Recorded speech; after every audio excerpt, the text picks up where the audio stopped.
Thank you, Chairwoman Boxer, and thanks for holding this important hearing today. Given the unrelenting stream of gruesome images and reporting from the occupied areas of Iraq and Syria, this is an extremely upsetting subject to all of us. Since the emergence this past summer of the murderous jihadist group known as the Islamic State, Americans in the global community have looked in horror as the group has sacked town after town, village after village in the border areas of Syria and Iraq, imposing their extremist brand of Islam on tens of thousands.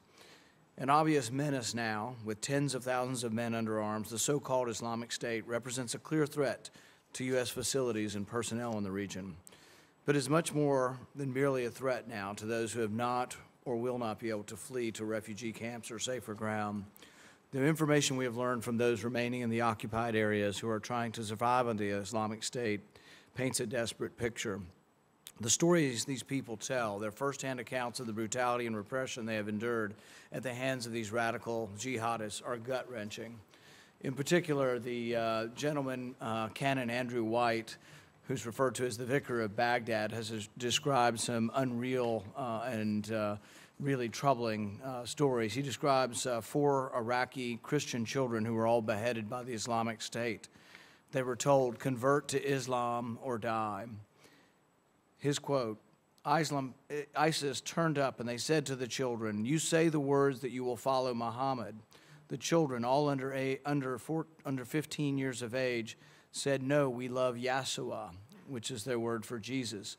"We have always loved Yahshua. We have always followed Yahshua. Yahshua has always been with us," the Vicar of Baghdad reports.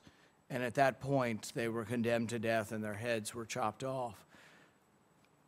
I think we need to hear voices on this, not only our voice, but I would hope that the voices of civilized Islam would come forward and say that this does not represent Islam.